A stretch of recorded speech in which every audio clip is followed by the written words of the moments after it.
So without naming names, how many people can you think of off the top of your head that have stopped listening to the show as a direct result of being offended? Is this without naming names? Yeah, that's what I said. Okay.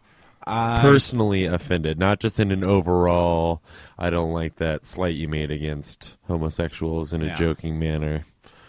Okay, well, it should be said, first of all, that since we started this podcast... July of last year, 2008. Yeah, and clearly what we're getting at is that we have really offended some people with it.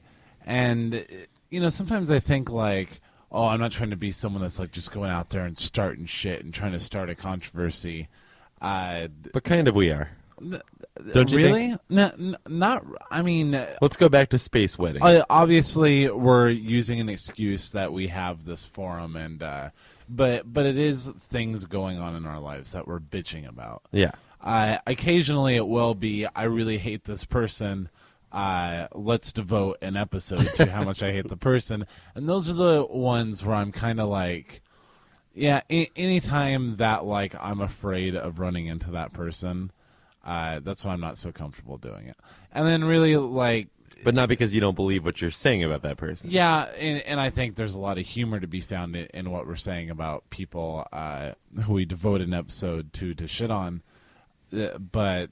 At the Not same in their time, eyes. Like, is that even entertaining? I mean, I don't know if those are some of the more entertaining episodes for outside listeners, or if they think that we're just like, two guys that are gonna get on a podcast and start just being all shit talky and stuff like that. Yeah, I don't think we're always that way, but I think we're often that way. And for as much positive response as we get to those episodes from certain people, others think that we just come off as sounding douchey, is one quote I got. Oh, yeah? Yeah. And then, of course, the people, we've offended enough people just in the last month or two.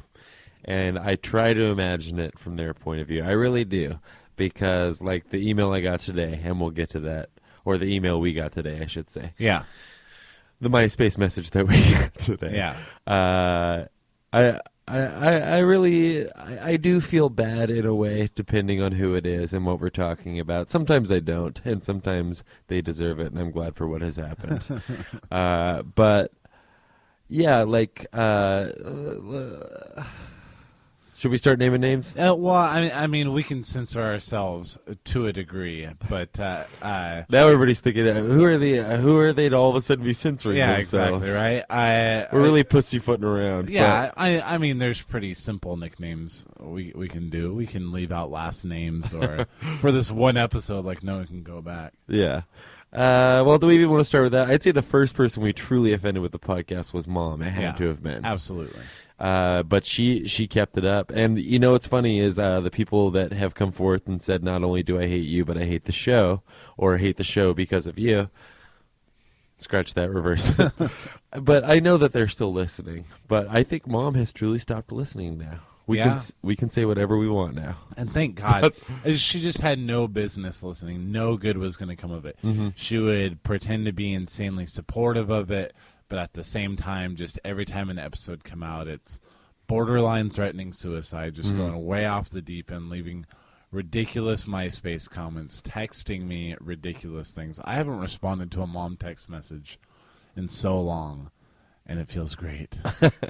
I have, and in fact, I saw her recently. But you're the one that told me that she doesn't listen anymore, and it's pretty much confirmed. What happened? Melissa, our little sister, was staying at your house? Yeah, I asked her about it, and she said that she didn't think that she deleted us.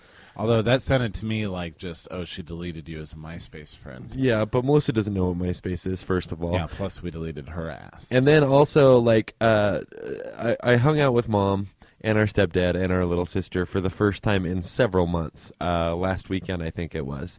And they came out to Seattle, and I was going to let Melissa spend the night and everything else. So we went to breakfast, and I thought for sure that Mom was going to bring up the show, something about the show. But then she asked how our friend Spot was doing. And that's when I knew she hadn't heard the show, because we just devoted an episode to how he became a cracked out hobo, basically. So that's when I was like, maybe she doesn't listen, or maybe she's playing it cool. but she doesn't know how to play anything cool. No, yeah. But then, yeah, what was it that her little sister said to you? She said that she had deleted us, and at least you don't have to hear her cry anymore. So we brought Mom the tears. Yeah, either The that first of or many. like either that, or maybe she meant it like you don't have to hear her crying about it, like whining about it, bugging us about it, that kind of thing. Right. No, I think she was actually. I like to think she was crying. Yeah. Okay. And then I told this story once before, but Dad tried once, and we had a lot of negative things to say in the episode he chose about his wife, our stepmom. Yeah. And so, but to Dad's credit, he never. I mean, he mentioned it once, and then it hasn't come up again. I don't know And if he only listened to a few minutes, right? Yeah, he had to turn it off after a few minutes. He couldn't handle it anymore. Yeah. But our sound quality wasn't too good back then. yeah. So Mom and Dad, they're out of the equation now. We don't have to worry about them. And then what was the next big one? I guess it was Former Girlfriend. Yeah. Storytelling episode. 27. It's called Storytelling. Yeah, 27. And I'm pretty sure she got me back. Yeah. A lot. Well, there was two things that happened with that. That was an episode, storytelling. If we're being honest now, if I can be honest, Yep. Get up on your soapbox. that was one where I was really passionate about doing it when we did it. People would even warn me of like, "Oh, aren't you worried about saying so much and just being so brutal?" Kind of. More than kind of. We were totally brutal. Right? Yeah. Would you say you regret it now? Is that what you're getting at? No, but after we recorded it, there was a lot of going back and forth in my mind. Should I have published this? My thing was always like, is so-and-so going to hear it and get really pissed off? Anytime, forget devoting an episode, but anytime we make one joke about anybody, basically, am I going to have to confront them? And I've always put it out of my mind, like, oh, that's never going to happen. No one's ever going to listen. Even though I can look at our downloads and stuff like that, I'm still convinced no one listens, and I don't have to worry about anything. And we still act totally surprised when it gets back to somebody. And her first revenge is not something I can respect, which was that her brothers I have to beware for in Yakima now, which I've said a million times. If her brothers are going to come beat me up, I understand. I guess I deserve it. I would probably try to do my best and fight back. It probably wouldn't amount to much anyway. I just hope that it doesn't happen at my job so I get fired, and I hope it's a weekend when you're in Yakima so you can take half the fucking beating. Yeah, it always seems fair that I'm there when they beat it, because it was and you know what? it's our show. It's not your show. Well, as long as they don't kill us, like as long as you don't murder me, I accept. But it's been weeks, so maybe they don't care anymore. They. And when recording that episode, I never even thought that that would happen. That thought never crossed my mind. Yeah, These but guys might want to defend their sister's honor.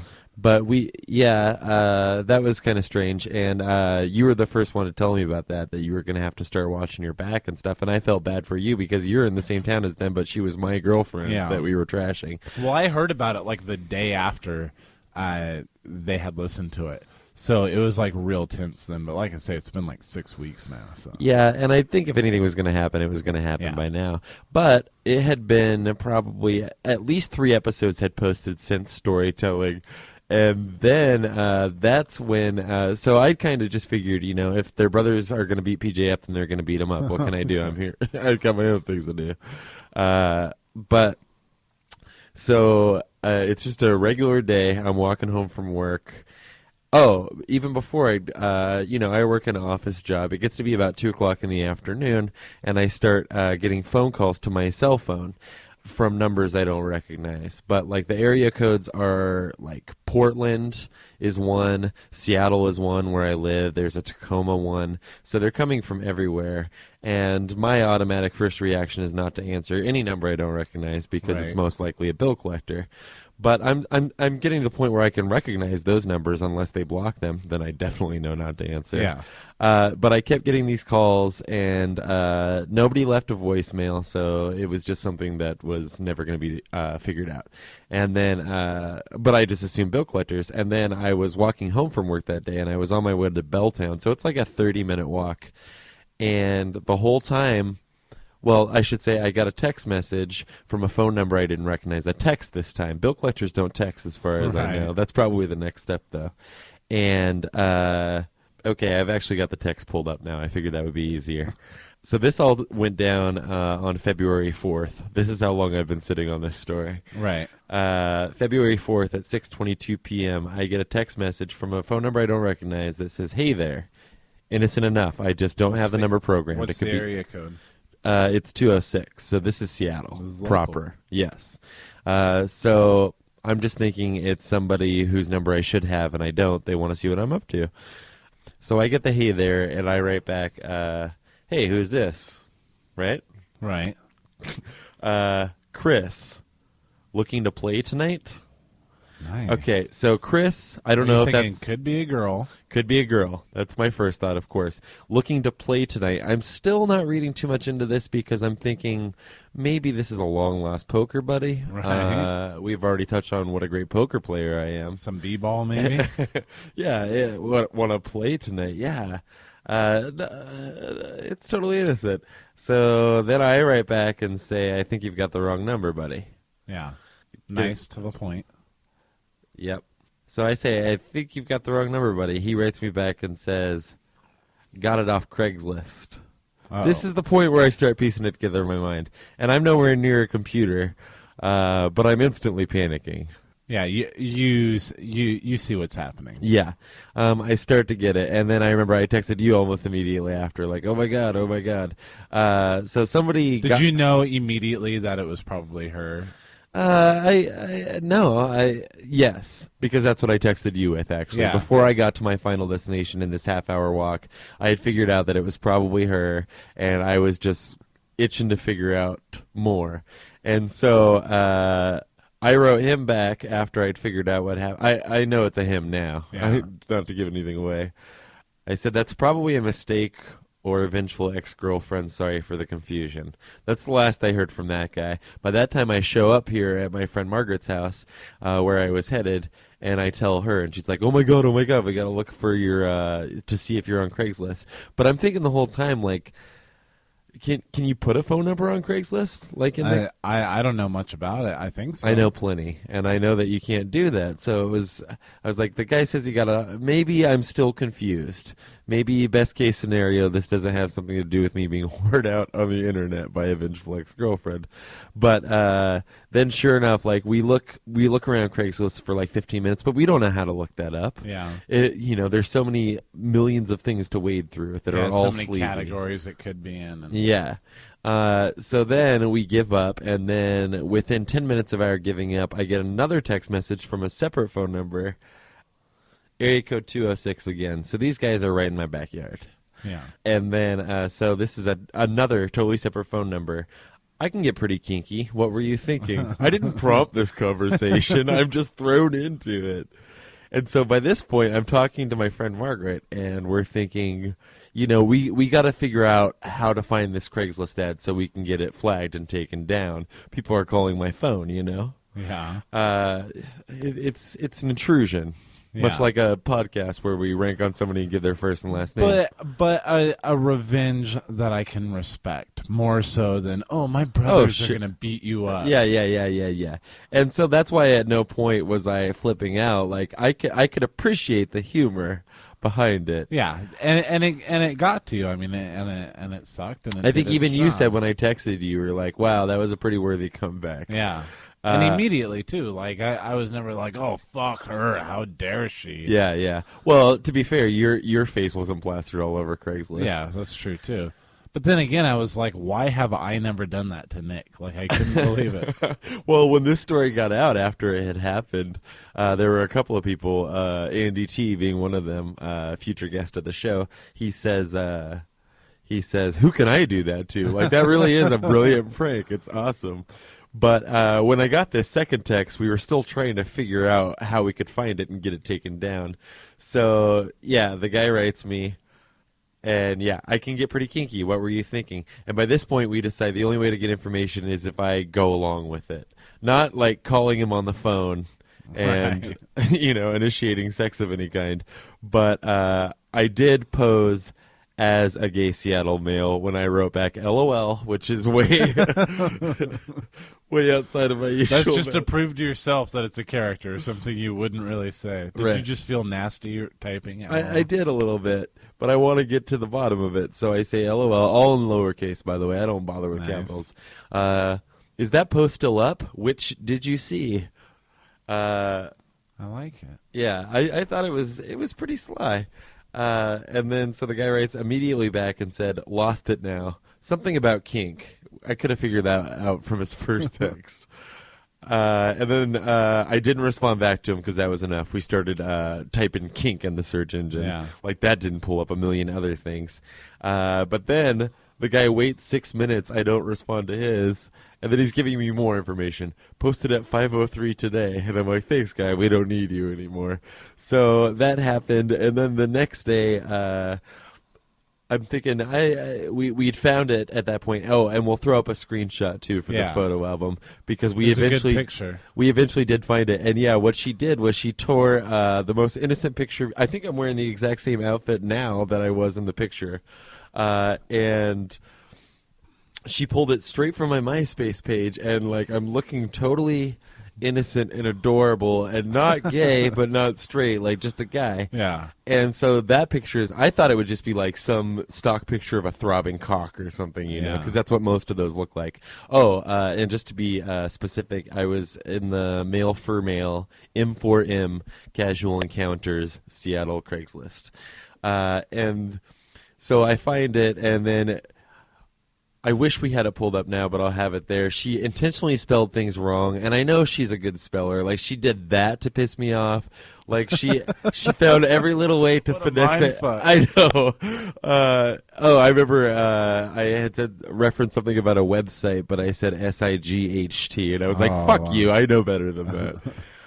And then the way that she got my phone number in there and the way people were being able to get a hold of me is that she would craft like 3 numbers at a time and then wedge in more. Yeah, I noticed that when I saw the post, and I wondered why it was like that. Because you can't do it otherwise. So she cracked that code. And then in addition to that, she encourages them to leave sexy voicemails, which nobody did, because if they did, we would obviously be playing them on the show right now. I would have saved This them. sounds like, and I'd hate to be giving her credit if this isn't her. What if it's not? What if it's what if somebody it else? isn't? What if an anonymous hater of the show? It does seem like it's something like with at least 1 or 2 friends leering over the shoulder and helping out and saying, type this, type this. Well, whoever got together and helped her on that one, they all get kudos from me. Yeah. People have stopped calling me.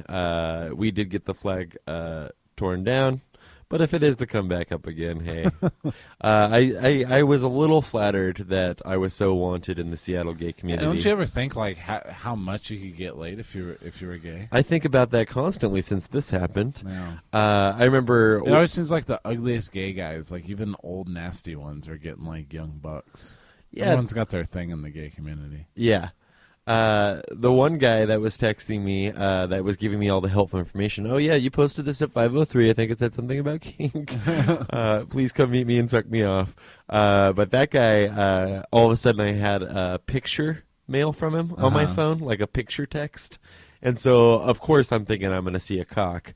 Not the case. The guy is like a 40-year-old guy. He was bald, but like shaved bald. And he had a goatee. Very respectable-looking man with a polo shirt.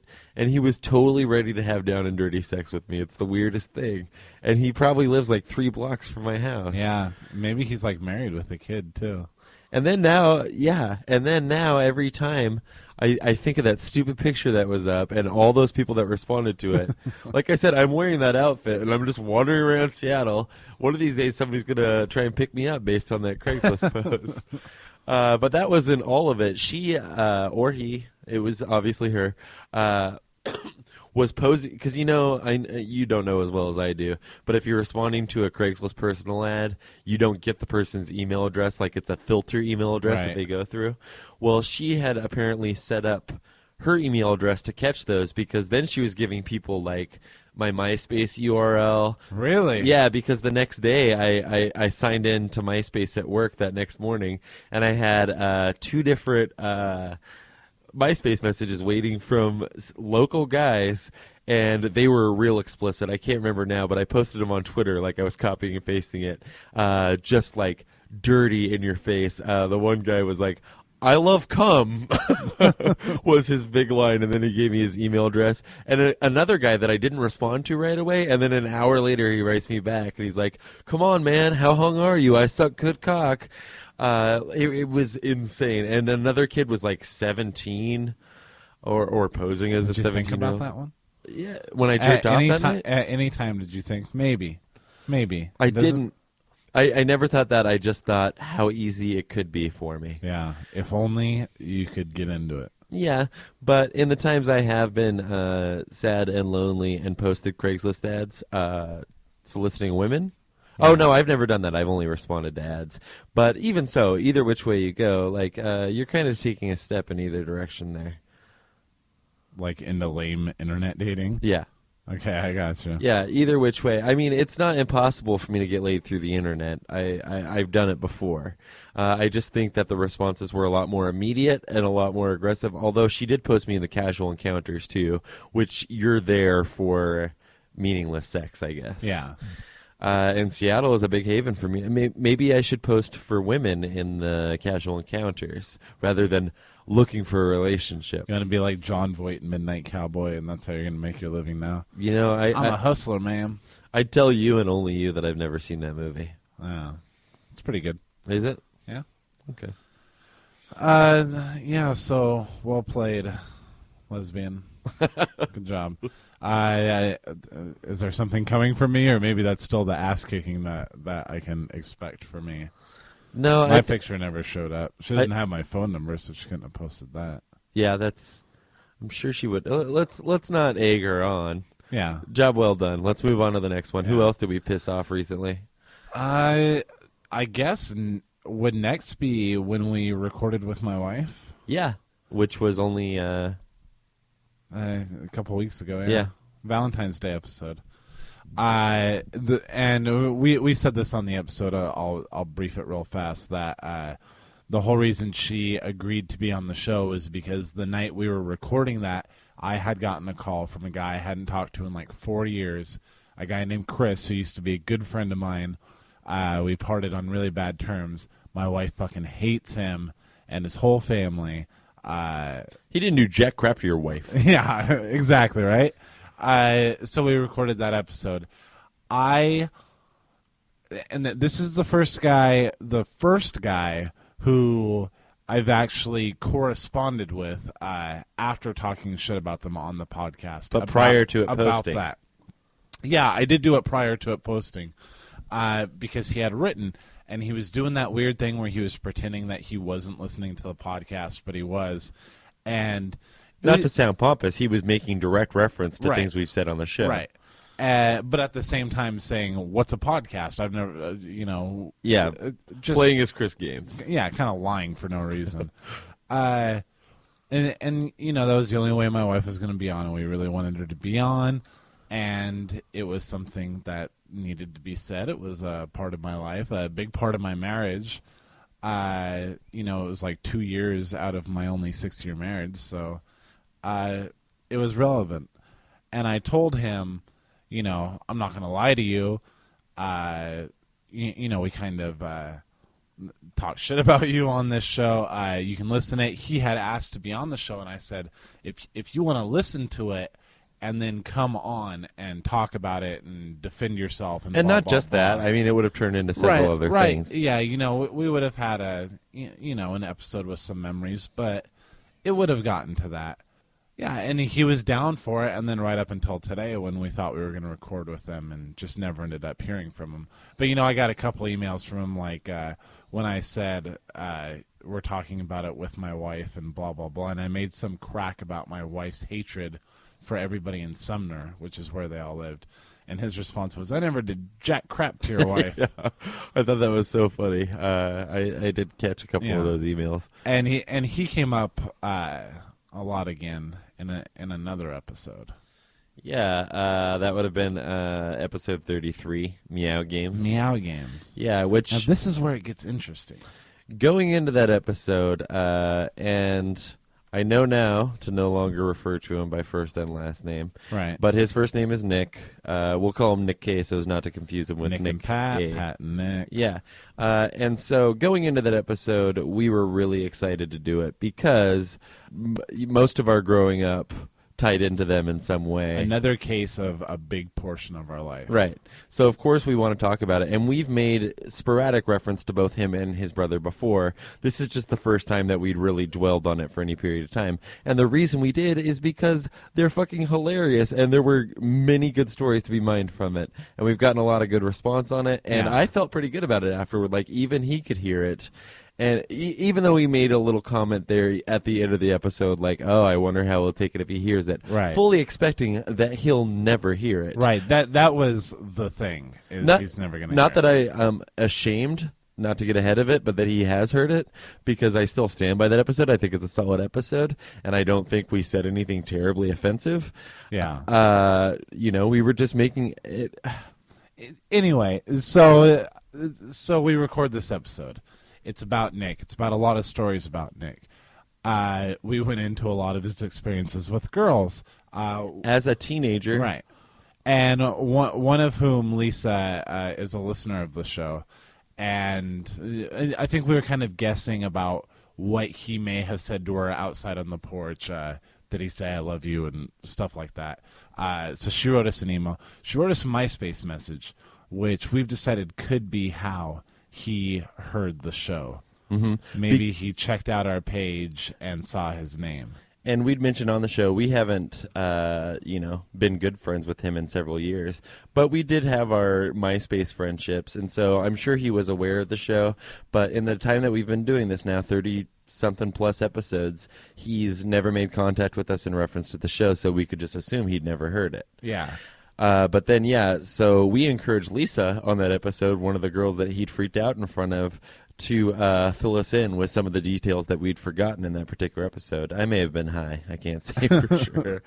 But yeah, then she wrote us a MySpace comment using his first and last name, which, no fault of her own. We did that several times in the actual episode. Nor, is that illegal? Can someone email us on that? I think if we could have been sued for this, we would have been sued by now. I think that, we're deciding not to do it anymore just because, to me, in my head... I'm tired of getting yelled at. That's the one thing that somebody could say where I'd be like, okay, you know what, then I won't do that. Yeah. And we don't have to do that, whatever. But when referring to him, we always refer to him by first and last name. Yeah. But, it was something about an expensive coat. You can check that out at myspace.com/planbrotherhood. Nobody's going to check that out. This email came into info@planbrotherhood.com, and this is from Lisa, who came here with Swirly Tea to visit you, and there was talk of me, Chris, and Nick K all being in love with her, and blah, blah, blah, blah, blah. She says, let's see, where to begin. That was a pretty loaded episode. Poor Nick K. I still feel kind of bad for him. And you guys totally made Swirly Tea sound like a real internet slut. Me too, by the way. Wait, we made Lisa sound like an internet slut too? No, we made Swirly Tea. Oh yeah, I guess. Me too, by the way. Yeah, because we didn't make Swirly Tea out to be an internet slut. She was an internet slut. Yeah, that's true, right? Come on, you did it. Lisa says, liking PJ, Chris, and Nick K. I suppose it was true, though, except for the Nick K part. And I still had, I don't know if I should say his name, her husband on the side, her eventual husband on the side, remember? Chris is Swirly T's second cousin. I can't remember how they are related, but she really did like him, so she was into him. Remember all the toe sucking? Which I don't remember. This is Chris and Swirly T, his cousin, or second cousin. Chris, who was supposed to be on the show. So she says, remember the toe sucking? As if that's something we should remember. I know nothing about toe sucking between him and his cousin. I don't remember I can't say it surprises me. Maybe they wrote a comic book together called Toe Suckers, and it's totally innocent. Well, she adds on, maybe you weren't there for that. No, I should think I wasn't there for that. The parents weren't necessarily worried about the two of them in particular, but they were just like that about the whole family. I remember meeting at that assembly. We talked about Nick meeting Swirly T for the first time in an assembly. My first, but not last internet girlfriend. What an ironic place to meet up, eh? I'm looking at a picture of Swirly T sitting there in my leather coat holding a magenta from Blue's Clues toys that I think Nick sent her. Oh, my God. From Subway Kids Meal, right? Yeah, I don't even know why she was willing to make out with me. Yeah. Then she asked, PJ left that assembly in the middle to go see Jawbreaker, right? Wait. So you left an Assembly of Jehovah's Witnesses to go see an R-rated movie? Because this was when Mom and Dad split up. Oh, so you could get away with whatever you wanted. Yeah, exactly. And I do remember seeing Jawbreaker in the theater, so I guess that was when. She has such a better memory for this than we do. Yeah, really. She says, the night that Nick K confessed his never-ending love for me was fun to think about again. So there you go, buddy. It was fun for her to think about it. I don't remember exactly what you guys told me, but I did know he was going to do something. He was getting ready to leave for the night, and Swirly T and I were supposed to be leaving the next day, so he asked me to talk to him outside. I remember that perfectly. I looked back at you guys with a cry for help. I remember that perfectly. And the three of you were all sitting there trying to control your laughter. Poor Nick K. He ended up telling me that he really liked me and how he thought I was the girl for him. I can't really remember what else he said, what with being distracted by you three laughing from the bedroom window. I told him that I was Still laughing. I told him that I was really sorry, but I was already, quote, dating the guy who's now her husband. I assume that means that it was also an internet thing. A total cop-out because I still really liked Chris and was interested in PJ. The night we watched Permanent Midnight was memorable, not the movie because I don't remember anything about it. I do remember enjoying laying on PJ's lap. Oh, yeah. While trying to ignore the slurp fest that was happening in the recliner. That would be me and Swirly T. Yeah. Sorry about that again. I don't remember watching Permanent Midnight either. We're watching a heroin movie with Jehovah's Witnesses. Yeah, that does seem weird. I remember something about an old Irish Disney movie. Yeah, something that Lisa was afraid of. Yeah. Hey, Lisa, write us in again. The Swirly T email /Simon thing. This is where Nick's heart was broken. Cybersex style, yeah. No, I don't think she ever told me about Simon, but I don't think she did the email thing on purpose. That's weird that she told you to monitor her email, though. Yeah, Very it was weird. It was weird, Swirly T. Yeah.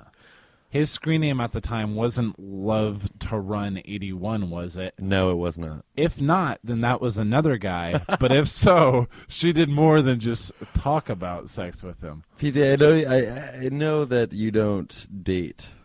Right. You're happily married. Yeah. Do you think it's me that attracts slutty psychos? Well, I mean, you go on the internet. Not all the time. I mean, recently all the time. Well, back then, I mean, we're talking about a girl that you found on the internet. No, I know, but it's happened since, and I just forget it. Cut that out. I don't know what your problem is. Then she says something about Swirly T's mom. Ugh, what a bitch. You should be very glad that nothing ever went further with Swirly T. Her family is a nightmare. Anyway, that trip was a lot of fun. Is it really sad that I look back on it with such fond memories? No, Yeah. It's not. Okay, you went a different way on that one. You think it wasn't so bad. I think it's a little sad. I wrote her back, and I got an email back, and I didn't save them. But That's plenty. basically, I said, interested in me? Come on. You're in love with me. And also, she acknowledges that Loves to Run 81 was not Simon. And it was, in fact, a black guy, right? It was a black man, yeah. Did you say Blackie? No, I did not say Blackie. Okay, so kind of the perfect storm of all this is that there was the Chris episode, there was the Meow Games episode, and apparently we humiliated Nick K. Yeah, and really, we did it with the best of intentions. Yeah. We've already stressed that enough. I think those stories needed to You be shared, told and me- he's never going to have a podcast. You told me we need to talk about Nick for an episode, and we decided that it was going to be the hardest we laughed during any episode. Which is pretty close to being true, if not absolutely true. Yeah, exactly. And meant with love. It went a lot smoother than this one's going right now. Is that true? Oh, I'm fine. It's always hard when we have to read. So message today from Nick, MySpace name Nick. Subject back off, 3 exclamations. Yes. Should I cut out when I say his MySpace name? Yeah. It's kind of a joke. People are going to break it down. No, I was going to say something else, actually. So, by the way, we love getting emails and letters. We really do. info@planbrotherhood.com. Yeah, please keep sending them. This is great. I got some titty pictures for my birthday. It's really kind of fun and relaxing to just devote at least half of an episode to hate mail. Yeah. Yeah, oh yeah, this is great. Please send us more. Okay, the subject is back off with 3 exclamation points. And this is coming from episode 33, Meow Games, Nick K. Yeah. Nick and PJ. Wow. Thanks for making my pathetic past with you guys a joke for your site. I assume website. I assume podcast is what he meant? Yeah. We don't even have a website. That's We've the sad made thing. his pathetic past a joke for our site. He says, I am so glad I decided to end my so-called friendship with you guys. So, I have a sense of humor, but you both need to get over how weird I used to be. Believe me, I could recall some things you wouldn't want people to know about you both. Stop right there. Okay. No, he can't. Yeah. What would we care about This being is said? This is what makes me know beyond a shadow of a doubt that Nick K has never listened to an episode before the one he knew he was talked about on. Yeah. Because he would know that he has nothing on us. We've covered every... I am willing to talk about anything. If somebody can think of an embarrassing story that I haven't already told, like... I realized in episode 3 when I told everybody in the room that I had shit my pants in public a few times, like, you know, this is it for me. Yeah. It's out there now. Yeah, and you know what? I kind of feel like I have to talk about it here, and I will say things that I've never told you previously, like even as brothers growing up. Okay, don't get all gay. Sorry about that. But yeah, and again, you're happily married, but me, I think the easiest way for me, now that I'm single, to get into the dating world again, is to assign a girl this podcast, and then if she can listen and still like me as a person, which I would find to be amazing, that we were obviously meant to be together, and she'd know every single fucking thing about me. And my wife loves it, and my wife loves that we shit talk people, especially the people who we do. Well, your wife's talk. a shit talker all around. Yeah. And she loved the fact that we got this email from Nick. He goes on to and apparently still harbors a little resentment towards you. It's been almost 10 years, and Nick A, still has a problem with how short and hairy I am and has to tell people, WTF. I don't have to... I made reference to him being short and hairy. People need a visual. I didn't harp on it, and... God, what's wrong with he could grow a beard in 2 days. That's fucking awesome. There's nothing wrong with that. God, to be Nick's body hair for a day. Nick K. Fuck. You make fun of me and say Simon is cool because he sold you a fucking car. The shit he used to say about you guys, and you pick on me. He fucks you over with a girl, and you decide to have a whole thing about me. He wasn't our fucking friend. Yeah. You were. How many Simon stories do I have aside from him fucking my girlfriend? So you decide to have a whole thing about me and my past problems. You guys need to grow up fast. You call them problems, but really they're life experiences.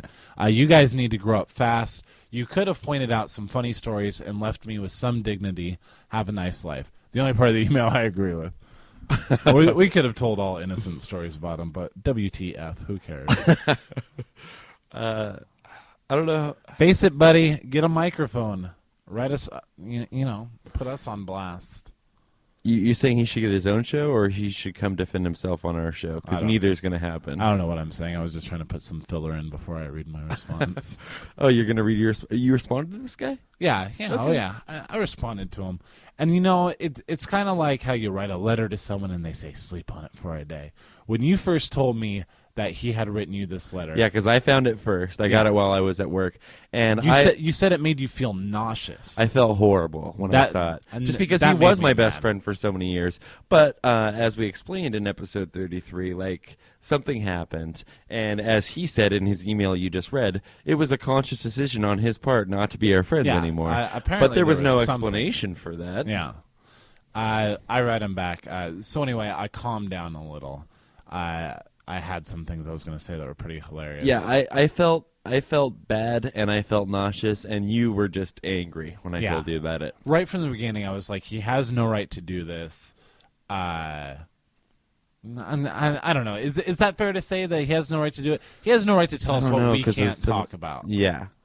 And the only thing I regret is some of the points I want to make now, like, are in the email. Okay, back to go him. ahead. Well, no, I don't mean don't make yours. I'm just saying that, like, I don't want to say a sentence I'm going to read in a minute. The only thing I really regret is using his last name. Yeah, probably could have done without that. But we have called him by first. Oh yeah, we've already talked about this. Yeah. Is that why you're giving me that look? I didn't give you a look. PJ just gave me the wrap it up sign, just so everybody knows. I did not. I so did not. I was popping my knuckles, if anything. So I tell him, subject, back off. Nick, just so you know who this is coming from, this is PJ, not Nick. Nick told me you had written us and were clearly upset about our episode 33 Meow Games. That's. I love that you reference the episode and give the title, as if he might want to go out and check it out again, but he can't. Lawsuit or something. Firstly, it should be said that when pitching the idea to record an episode in which we share solely Nick K stories with the public, it came from Nick's heart, as he knew it was such a hilarious story and one we should obviously tell since you were in such a large portion of our lives. We were unaware that you had consciously made a decision to end your friendship with us and just assumed that we had naturally drifted apart with no hard feelings. What would there be hard feelings about before this episode air? I'm unclear on that. We also assumed that you were still the same old guy with the same self-deprecating sense of humor and would find it funny. Clearly we were wrong. Your comments about your pathetic past make me guess that you must be, for some reason, ashamed about being one of the most hilarious, artistic, and eccentric guys that at least I have known. We talk about our lives, and you were a part of our lives, plain and simple. If we ever make money, I'll buy you a nice new air hockey table. In the meantime, we clearly know now that you are not a fan, and we will definitely steer clear of any personal information in case you're worried your boss listens or anyone who might actually see you in person one day. I want to clarify what I mean on that, just in case he's listening, which you probably will for at least a few weeks now. Everybody does, just to see what's... Yeah. What I mean by that is, in no way, if something reminds us of you, are we not going to bring it up. You know, we're not going to give your address or anything like that, or we're going to say, oh, that fucking guy that wrote us a hate letter or anything like that. If the story comes up, it comes up. Yeah. You were there for a lot of it, buddy. You're going to come up. And for that, I apologize. Get us canceled. I tell him any embarrassing stories you have about me or Nick are certainly fair game. I'd like to think we cover most of them, but if you want to remind us of some, we'll gladly read them on the air. Oh, I would love it if you would do that, actually. I would read anything he wrote. Yeah. If it was completely made up, I would point out that it was made up, but I'd still read it. I'd say that he could come on and defend himself like Chris, but I don't think Chris would get physical. Nick might push you into that potted plant over there. So I guess this is goodbye. Have a nice life, and if you're ever in the mood for some memories, put us on your iPod. Thanks for listening. We certainly appreciate the download, PJ. And in case you're listening now, goodbye forever, former friend. Sorry you got so fucking mad. Was not our intention. You know, we have aimed to piss off people on this show, and I can understand. He was not one of them. Yeah, exactly. And I can understand how you could be embarrassed by some of the things we said, but you can at least realize that this was not malicious. We never were like, fuck Nick K. He did this, and this. He's so embarrassed by everything in his own life. Like, which we spent a lot of time covering in that episode. Yeah, and you know, and we did cover a lot of embarrassing episodes, but I think we're almost painting a picture, you know, of who he was, all of his eccentricities. It's not like it was anything unfair, nothing that we wouldn't have said about ourselves. Granted, we give each other permission every day to do that kind of thing, but then again, I mean, if we're not lying, we're not telling any lies, what can you get so mad about? And who the fuck cares? Like, is there some girl that, like, you might try to get on Twitter? Because I don't think that's the case. He's married now.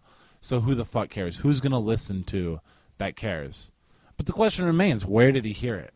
But anyway, buddy, yeah, fucking goodbye. Have fun. Go drive in the You're sunset getting so mad again. with your FJ Cruiser. And you calm down. You wrote that nice civil Yeah. email until the end when you plugged the show again. I love that. Well, you know, I do like the downloads. I like to see the numbers go up, and now every time I'll assume it's one of his. And I don't mean to get angry, and I definitely see where he's coming from to a degree. But to take such an asshole stance about the email. Yeah, about the email? Yeah, in the way he wrote the email to us, just about, I don't know, all the exclamation points pissed me off, and saying like, "Oh, I'm so glad I decided to end my friendship with you." He's just bitter, and he probably came right off of listening to it to writing that heated email. You know? Yeah. Oh yeah. And that's the way those things happen. I've written some pretty vicious stuff. I mean, like I said, putting myself in that position, I can't say what I would do, but I would like to think that the koala bear story would have made me laugh enough to know that everything was okay. That's the thing. There has to be things in there that how did he not laugh at these stories? Yeah, maybe. I'll bet he was with it for like the first 10 minutes, maybe. Maybe. And then we started getting into the stuff about girls, and I think that's really where he turned on us. The girls thing probably embarrassed him most, but he grew out of it. He's married. Yeah. To a girl who's way more attractive than I would have assumed 10 years ago he would eventually marry. Yeah, you know but that's only mean? because he wasn't talking to anybody. That's enough. We don't need to do it anymore. Yeah. Sorry, Nick. And goodbye forever, right? Yeah, so says he. Sorry we didn't leave you with enough dignity. Nick shit his pants, okay? Not Nick K. Oh, my God. No fucking... No, that was me. Nick K. I'm trying to think of something really embarrassing now that I can make him feel better about. I'm trying to think of something embarrassing that we ever did that ever happened, like, around them. Like, does he really have... Or is he just kind of saying, like, oh, I've got shit on you, too. But, like, you're like, oh, really? What is so embarrassing that... That like, we wouldn't talk about it now. That we would be destroyed and just like fucking just stop the whole show because we're such hypocrites. Because I don't want that talk. Like, yeah, I don't know what could have happened around them. Yeah, and when you think about it, sure. When we were friends with Nick, we didn't shoot our grandpa with real guns. we were all teenagers and we all did stupid, fucked up, embarrassing shit. Yeah. And if he wants, we were teenagers. We were all awkward teenagers except for Chris. Yeah. I accept that, buddy. Don't fucking hate your past so much. Don't hate who you were to be like, oh, it. Nick has a problem, still has a problem with how hairy I am. Come on. This guy has a problem because you're hairy. It's a funny joke. We used to tell you that hairy knuckles made you gay, and you plucked your fucking knuckles. It's funny stories. Don't be so ashamed. You had us rolling in laughter. We would always beg him to do stand-up, although I admit that would be awful, and we would be the only ones in the audience laughing, but... The only ones in the audience in general, but we'd both be laughing. Yeah, it was so great, man, and if you don't have a sense of humor anymore, then... That's what really makes me sad about the whole thing, is, like, how can he be that upset, really, and throw the things in our face that he tried to? Yeah. Like, is the old Nick Cage just gone forever? I'd like to think that's not the case, but I have no interest in being his friend if that's how he's going to react to something that... Wow. If he'd been here with a microphone, we would have told those stories, and he would have joined in and filled us in on details that we'd forgotten. He'd been totally fine with it. Yeah. It's because we caught him off guard, and we didn't warn him ahead of time, and we made him seem like a silly teenager around girls like he was. So do we do that now? Do we... I'm not saying that this is what you're suggesting. I'm asking you, is that what we do now? We say, hey, we want to devote an episode to this person. Do we fucking pull Spot out of the sewers and ask no, we him, just can gotta we record See Spot run? We just gotta stick with the nicknames. Stick with the nicknames. We can say anything we want about any person that's ever had a part of our lives, as long as we give them a stupid nickname. I think that's, I mean, at least as far as... And that's even just because... I am not going to finish a single thought tonight, and I'm not blaming you. I'm blaming myself. Yeah. Well, you know, you're dying, and I'm bailing you out every single time. I know.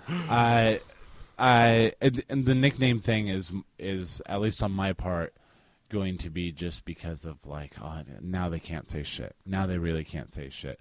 Because if we had called him by a nickname, even if we had just said Nick K the whole time, and then he wrote this email, how the fuck we're talking about you? Maybe we knew some other Nick K. Yeah. You know, I want deniability. Are you decent?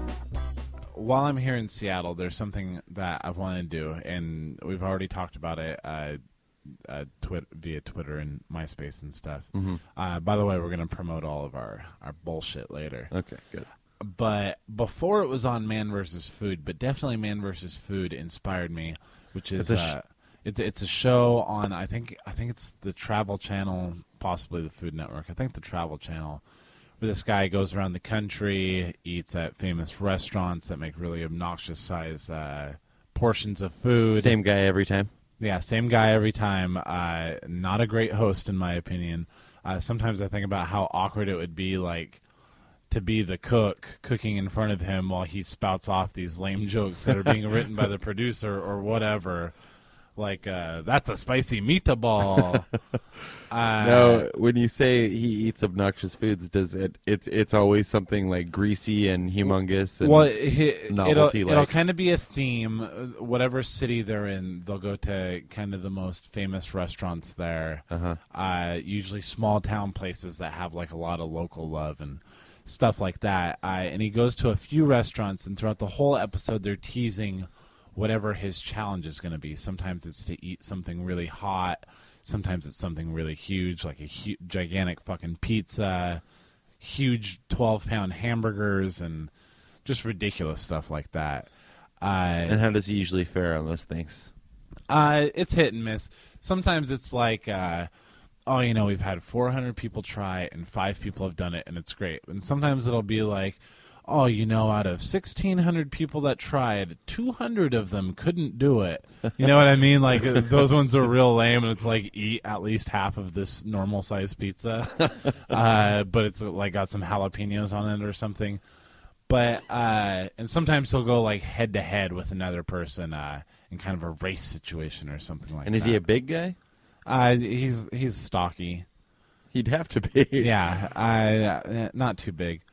But so when he's in Seattle, he's at Best Cafe, and he does the 12-egg omelet challenge. Best Cafe, which apparently isn't that far from here, but I myself have never been. Yeah. I remember I was at work maybe 2 days ago, and I was talking to you on the Instant Messenger. And was it on then on the Travel Channel, or did you just think to tell me then? It had been on like the week before, and like I say, I had first heard about this omelet challenge like on another show that kind of toured cities and showed basically the exact same show minus a guy spouting off lame jokes and taking challenges, just like about challenges in restaurants like that. And I saw that 12-egg omelet, and I don't know, I feel like I can eat a lot of eggs. Yeah, but just to be clear, you've never even eaten an omelet proper. No, I'm going into this challenge without ever it'll be my first omelet. But you can eat. How many like if you're making scrambled eggs, let's say your wife's not around to judge you, how many can you make and eat in a sitting? I know that as far as scrambled eggs go, and I know that this is without cheese and ingredients and stuff like that, my wife has made for me upwards of 9 or 10 at one time. That is amazing. I throw some ketchup on there and I eat Gross. it, and I'm still hungry. Gross, with the ketchup? Yeah. Eggs, I just really, even when it's deviled eggs and it's like all mayonnaise-y and mustardy, I'm not going to say it doesn't affect my stomach, but I will eat it until that platter is gone. So you're confident that you can eat a 12 omelet egg? Is it ignorant, a 12-egg omelet? That's what I said. Is it ignorant to say that, who are you, fucking Sean Astin from the Goonies? To say that it's just eating. All I have to do is keep putting it in my mouth. All I have to do is keep eating. You're disqualified if you throw up. So as long as I go until Is that the I restaurant's finish, rule, or is that the rule that we set for you? No. That's the restaurant's rule. Like, there's no time limit. Like, I think in a lot of places there would be a time limit. It's just that if you vomit, then it's over. And this is another thing where I worry about That's going in a rule with there. most restaurants. You don't have to serve a 12-egg Yeah. omelet to have that rule. I'm worried about going in there and being like one of these, like, give me the 12-egg omelet. And, like, I don't want to have, like, a big-ass 80s-style video camera shooting the whole thing. But they can't love cleaning up puke, and I bet they've done a lot since this Man vs. Food aired. I'd like to think that people that went in there thinking they could do it and then realize that it's turning on them and they're going to throw up have enough sense or mobility, I should think, to stand up and make it to the bathroom or a sink or something. Yeah. Yeah, well... And all I'm asking is that tomorrow, when you take the plunge, that yeah, when by you the do way, throw up... But when this episode comes out, I will have already done this. You will have already attempted to do it. Yeah, I will have already kicked ass. You want to put money on this now? And gotten my free T-shirt. If you honestly believe that you can do this...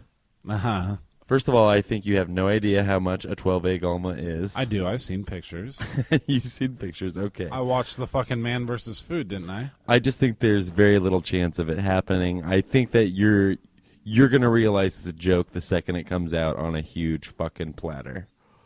Well, we did ask for advice. Who Cares Wins wrote us, and he says... Who Cares Wins is a good friend of ours. Yeah. Internet friend. Yeah. Strictly. My advice for downing the dirty dozen is to keep 2 words on a repetitive loop while you're doing so. Giant abortion. Good luck. So I think that if I think of this as children, my babies, then that might help quite a bit and won't nauseate me in the slightest bit. Obviously. Well, what if I get what if like they only have 12 eggs in and one of them's like a bloody egg?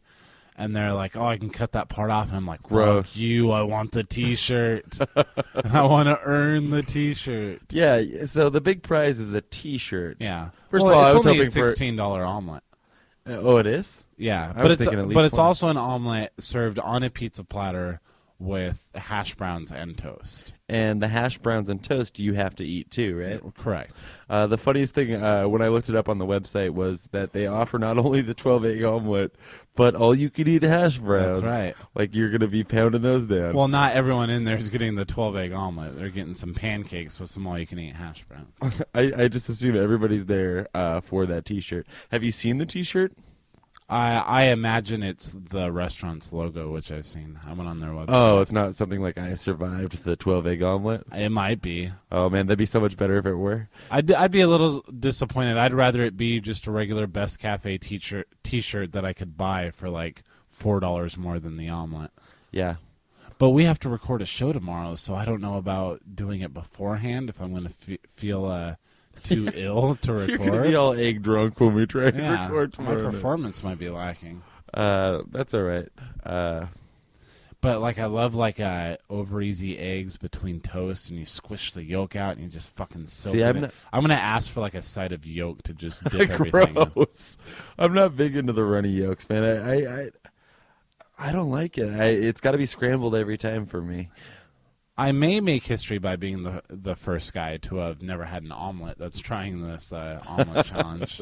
What if that's like I take a bite and I just go, this is just fucking gross. Like I don't like this. Well, I told you the only difference between the eggs you've been eating your whole life and an omelet, I think, is cheese. Yeah, but I don't know how that's going to fare. I'm not a huge cheese fan. Yeah, but as our friend pointed out, you did eat a quesadilla like a fucking animal tonight, right? Did she say I ate it like an animal? I just assumed you did. I ate it pretty fast. Another piece of advice was tomorrow we're planning to go to Best Cafe at about 6 or 7 p.m. So any Seattle listeners with a time machine, go back to a week ago and meet up with us there. Oh, yeah. When you talk like that, it really creeps me out, but you're right. So her advice, our friend, was that you need to eat a good sized lunch. Not. I can't fucking talk tonight. I think she meant she said like a smallish lunch. Right. So that like don't starve myself to make my stomach shrink. I think she said. And maybe not egg salad. I'm thinking stay away from eggs until it's necessary. And so yeah, at 11 o'clock you're gonna want to eat lunch, and then don't eat again. But that way, you're not going to get full right away, I guess? Does it expand your stomach eating earlier in the day? Well, this is the bottom line. I think that I'm going to get full very early on into it. And yet you're still confident? It's just a matter of putting the food in my mouth and fucking swallowing You keep saying that, but that doesn't make sense. I'm such an animal that I probably won't have to chew a majority of it. I can just fucking gulp it down. Like a duck. Yeah, I'm going to annihilate this thing. How can you not? How can you think that you will? What will they give me if I do 2 of them? 2 T-shirts. 2 T-shirts. That's it. I don't know. That'd be a pretty giant Or fucking feat. what if they gave you a free omelet? Put it in the take-home bag. I just know now, and I wish that you would shake my hand and bet $20 that you can't do it. There's no way. I'm going to be out $20 for the fucking omelet. Yeah, well, if you do it, I'll pay for it. Well, but then you give me the T-shirt. $20 if I win, I'm going to get $20, and if I lose, well, I guess I'd still be spending it. Never mind. Are we gonna like spoil it? I'm sure there'll be a tweet about it or something like that. If there hasn't been already. No, I mean about after I finish it before the episode airs, and I don't know what we're gonna videotape at least portions of it, and definitely take lots of pictures. Yeah, and it should be exciting. One of my strategies is to, and I know that this is like the opposite of what some people suggest, is to dive into the hash browns first, eat a large portion of hash browns, and from there on out it's goals. Then eat an equal amount of the omelet, then maybe make a sandwich with the hash browns, the egg, and the toast. Eat one of those, and then kind of start all over again. And I'll probably have to do that about 5 times. I was going to say, yeah, starting all over again several times. I'm wondering how long this is going to take, if I'm going to get bored halfway through. Yeah, well, I think that... Watching your face turn all colors. But I'll be in there with the video camera, so I'll be entertained, at least for... Yeah. And we can all eat. Another one of my things is if there's so much attention on me, I'm just going to be like, oh, this is just even too stupid to keep doing. So, we'll just all be cash, and I'll be eating it. And yeah, we don't want to make a big production out of it, really. We don't Until you win the T-shirt, then you'll be like, what the? Yeah, that's right. There's got to be my picture on the wall or something like that. I would imagine. If not, you got to be the first. And if did you already say if Man vs. Food did it? He came within literally about 2 bites. Oh, he didn't do it. And just didn't throw up, just said, you know what, I can't do it. Because I remember thinking he was being really dramatic because he had these 2 bites left, and then he's like, oh my God, I need a break. And then went outside and was like talking to the camera, and I was like, buddy, drag it out.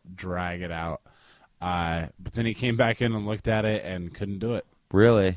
Yeah. But I will say that he got as far as he got very quickly.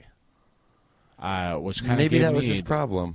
Really? If he got within 2 bites, I guess not. But if you get within 2 bites and you're the host of a fucking television show called Man vs. Food, eat the 2 bites. You didn't throw up yet. Eat the 2 bites. But that's the thing. You'll think this. You think that now, but tomorrow when I don't have a television show, you won't be within 2 bites even, and you'll be. Here's what I don't get about you, PJ, and this whole mission is that you seem to think, I'll just keep eating. Like, we all know how to eat, but you know that sick feeling you get when you're drunk and you've been throwing up and somebody mentions the idea of food, or you catch like a wafty smell of grease when you're walking by a place. Well, then that's your when stomach I throw fucking up. turns. I'm not going to give up. You're not going to give up, you'll throw up. If I throw up, then I can't help that. Will your mama then come around the corner and look it up? And you know what? I'll go furthermore, and this is something I will bet you $10 on. We turn on the stove, and I'll lay my hand on it for 10 minutes. It's hot, okay? You just don't take your hand off. You don't take your hand off, and it's just hot. Who cares? Come on, you're going to get over it. Yeah, you're right. All right, I got $10 on that one. Yeah, okay. And same with the omelet. So this video should be up on YouTube someday. Yeah, someday. Whenever this episode comes out. Also, we'll be making a string of internet shorts. This is what needs to happen. I need to move to Seattle. Yes. We can record more often. We can get the 12-egg omelet every Sunday. We can be brothers. Every Sunday. An unstoppable team of brothers. Yes. Even more so than we are now, 150 miles away from each other. And then... when I live in Seattle, we'll be able to make a string of internet shorts, and we are going to take over every medium of the internet. Internet shorts, for even as successful as they are, you just want the exposure. You're not expecting money out of these internet shorts. No, not even really exposure. I just want to be. Yeah, they'll be fun to do. You're not expecting a long-term movie deal out of this? Possibly not. Maybe an SNL writing job, but. Yeah, there you go. We have a couple of ideas kicking around, some of which are good. By the way, how terrible after reading that book Live from New York do you think you'd be at, like, being able to pitch sketch ideas every week in an environment like Saturday Night Live? Yeah, reading that book, an autobiography, I guess you'd call it. Is that what you call it when it's a whole show? It was a series of interviews from everyone ever having to do with us. Yeah, you let me borrow that, and I read it really quickly despite how big it was because I'm a genius. And it was just really easy to read about Saturday Night Live and all its ups and downs. But, yeah, fucking grueling to be a writer on that show, or a performer, I guess. But, like, nobody's feeling loved or appreciated. Like, everybody just seems fucking There's so much miserable bullshit and behind the awful. scenes. Everyone hates Lorne Michaels. Except for the people that love him. Yeah, that's true. The people that love him fucking love him. Yeah. Conan gave a very emotional whatever the fuck about him. On his last episode? Yeah. Yeah. Conan's last episode, a little underwhelming. I'm going to say it here. Yeah, I didn't care for the clip show aspect of it. I kind of liked some of the clips, first of Yeah. all. And I liked that Andy Richter was the only proper guest that night. I thought that was pretty classy, and it was good to see him back. And it was obviously going to happen. Yeah. I was kind of expecting a Letterman cameo that didn't happen. Yeah, that would have been awesome. Yeah. Just, good job on late night. Too bad Jimmy Fallon's going to sweep in and quite probably fuck it up, yeah? I don't know. He's got a lot of Twitter followers. Also in that Live from New York book, they were interviewing Jimmy Fallon, and this book was when he was still on the show. 2005 wasn't the book? Yeah, I think so. And he was very arrogant in it about, I could be a millionaire right now, but I'm going to choose my scripts Yeah, I remember him carefully. talking about that, how choosy he was going to be with his Taxi. fucking scripts. Yeah. Taxi, sure you did a little part in Almost Famous. A but, very little part. yeah. And has he been in a good movie since? I never saw it, but he had a small part in that movie, Factory Girl. He was in a Woody Allen movie, too. Oh, yeah, what movie Anything else? Yeah, anything That else. was all right. I barely remember him in that movie. And then, of course, Fever Pitch. Oh, yeah, which some people stand by as if it's not a shitty movie. Man, it's because Nick Hornby wrote the story. People in there, Nick Hornby. Get over it. Yeah. I love you, High Fidelity. I didn't mean that. I'm Joe Piscopo. I know we asked for a lot of love on Podcast Alley, but I'm pretty sure Podcast Alley doesn't mean anything anymore. Should we even push for it anymore? Does it not mean Is this anything? uncoached to talk about? No, does it not mean... I mean, I guess it doesn't mean an insane amount. I don't know. I'm sure we get listeners out of it. Please vote for us on Podcast Alley. Yeah. It does a lot for us in our careers. To be honest, I thought we sent like one bulletin a month, but Margaret called you out on like sending a lot of them. Well, here's what she said you were bordering on spam, and I did not know nor sign off on that. No, you see the same thing she's referencing. Whenever on MySpace I'll post a bulletin advertising a new episode, which is every week, Yeah. then sure, I'll throw the Podcast Alley link in there. God, don't be fucking lazy. Just vote for us. You listen to the show. It's like 2 extra keystrokes. Anyway, fuck you, Margaret, and fuck you people that haven't voted for us. I don't even care if you vote for us. I'm getting angry. I'm going to let you take over the If nothing promotion. else, it's like a little personal boost of self-esteem if we can be in the top 20 of the comedy section or whatever. But furthermore, even if we don't get any votes, if we can just get like the same people that vote for us every month to vote for us like in the first hour or whatever, so it could be number 1 just for a little bit, like that would really give me a boost of power, almost like seeing that girl Amber in the shower. Here's what I think we should be pushing for, because I don't think we stress it enough on the show. iTunes reviews, right? Now you're talking about something that matters, friend. Yes.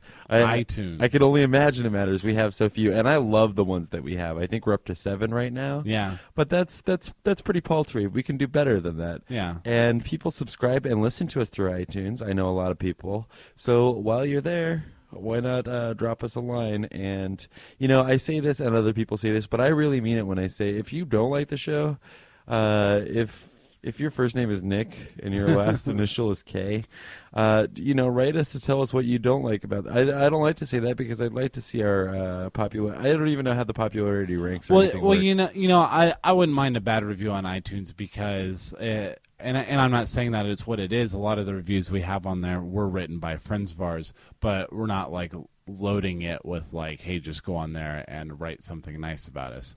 We'll take any review. We like to know just that people are listening. Yeah. And also info@planbrotherhood.com if you want to send some hate mail there.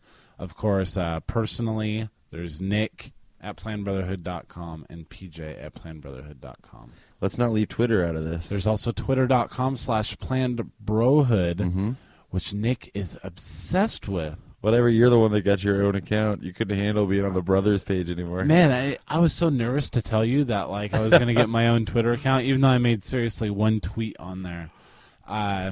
So I have a Twitter account now, twitter.com/PJTheGay.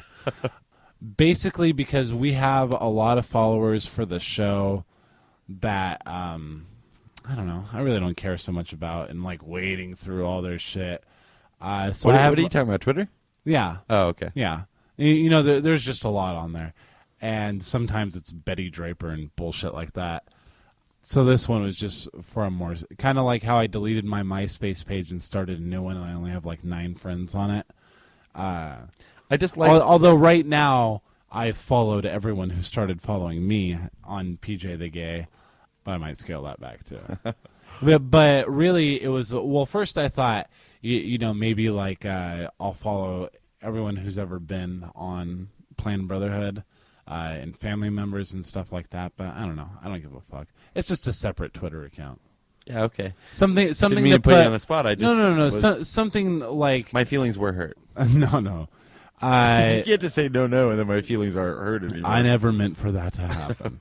If it's a tweet about like my wife and kid or something like that, then.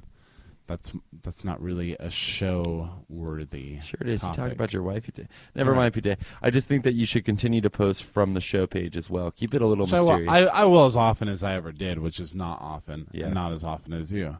Hey, don't give anything away. It could be either of us at any time. That's true. And you never know when it is. I pop in there. It is usually me. Unless it's hilarious. It's usually me. And then, of course, there's myspace.com/planbrotherhood. Really? Are we even going there anymore? Oh my god, MySpace sucks so fucking bad. How many times do you log into it a day? I stay logged into it. I like MySpace. MySpace, although I do Gone like the way Twitter. of the dodo, PJ. I Gone do like the Twitter way the of the best. dodo. Of course you like Twitter the best, because Twitter is the best. I love to read tweets, even if I don't post that many. Yeah. It is more interesting and more frequent. And I just don't understand how people get hundreds and hundreds of followers, because we're hilarious, and we're double the hilarious. Not double. You're doing way more than me. But whatever.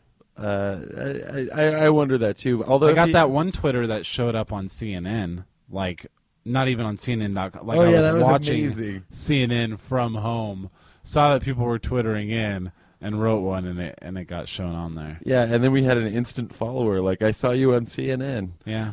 We'll probably never hear that again. Yeah.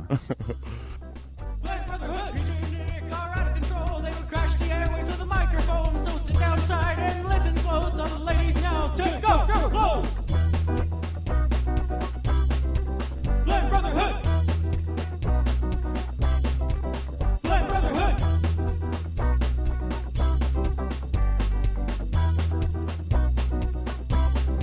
Talking a lot about Twitter.